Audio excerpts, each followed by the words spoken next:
Good day, everyone. So for today's presentation, we are going to talk on job order costing. So let's view first the things we need to learn in this chapter. These are the cost accounting systems overview, job order cost systems for manufacturing businesses, job order costing for decision making, and job order cost systems for professional service businesses. So what is a cost accounting system? It measures, record, and report product cost. So the managers use this product cost in setting product prices, controlling operations, and developing financial statements. So there are two types of cost accounting systems. These are the job order cost system and the process cost system. So in this chapter, we are going to focus on job order cost system. So what is a job order cost system? This system provides product cost for each quantity of product that is manufactured. Each quantity of product that is manufactured is called a job. Manufacturers that use a job order cost systems are called job shops. So in other words, this system is used for costing individual job orders. Products are more unique and customizable, and relevant costs are allocated to individual jobs. For example, say a customer bought shoes personalized with their name written on the sides of the shoelaces made of cotton rather a basic nylon material. So since this order is unique, a business would use job order cost system to create a unique price to charge the customer for their custom-made shoe. So what is a product cost system?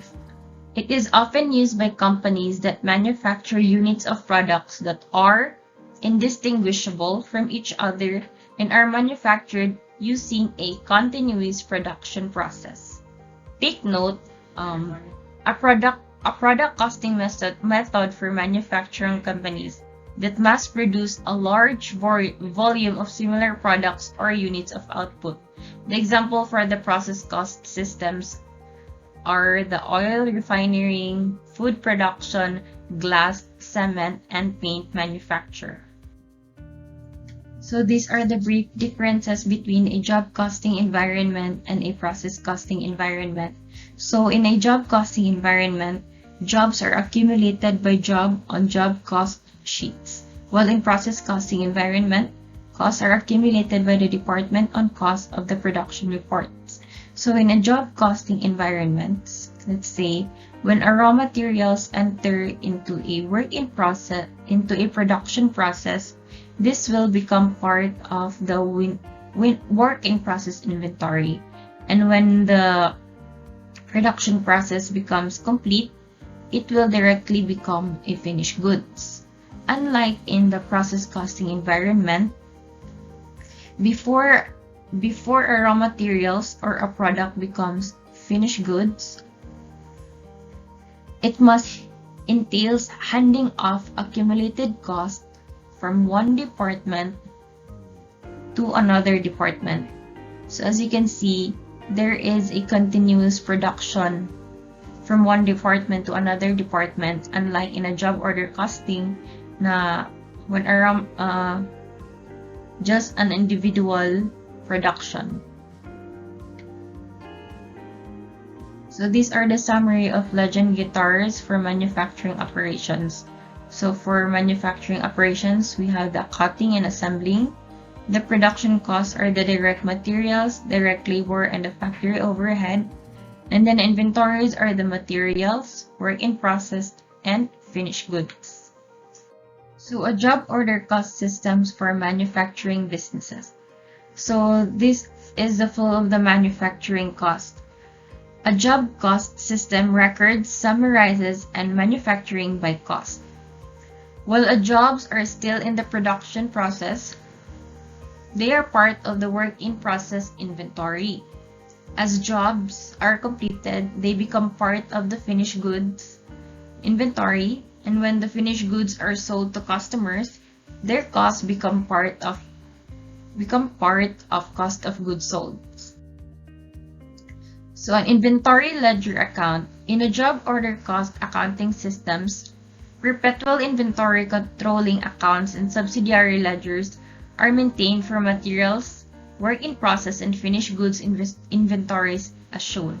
So these are the examples of the inventory ledgers for the materials, for the work in process, and finished goods inventory. Materials. So the materials account ledger. In the ledger is a controlling account. A separate account for each type of materials is maintained in a subsidiary materials ledger. So the materials information and cost flows. So as you can see in the materials ledger account, we have here the receiving report as supported by the supplier's invoice. We have here also the materials being issued for production. To get the materials, the amount of materials requisition, we just have to multiply the quantity issued and the unit price.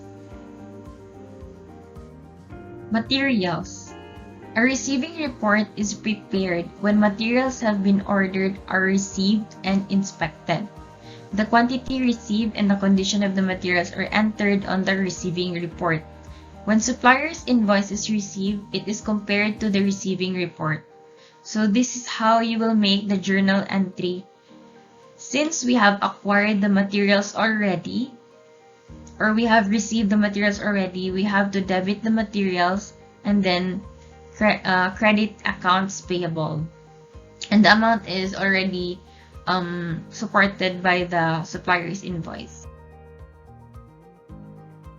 And then the storeroom releases materials to use in job when a materials requisition is received.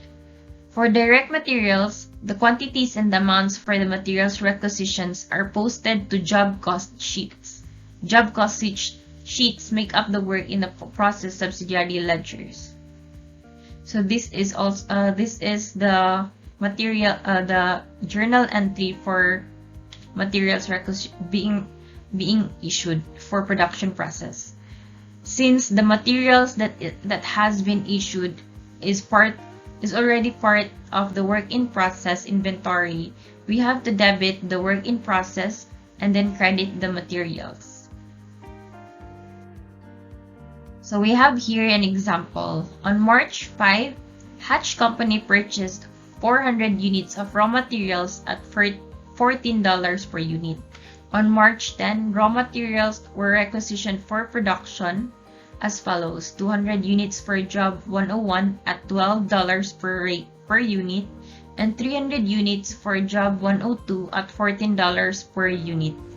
Journalize the entry on March 5 to record the purchase and March 10 to record the requisitions from the materials storeroom. So the journal entry for March 5, since we have received the materials, we have to debit the materials and credit accounts payable. To get the amount, we just have to multiply 400 units and the per unit cost. So we have here 400 times $14, 5,600. So on March 10, the raw materials are already issued for production. So the raw materials become part of the work in process. So we have to debit work in process and then credit materials. To get the amount, we have to multiply also the number of units and the cost per unit. So we get a total of 6,600.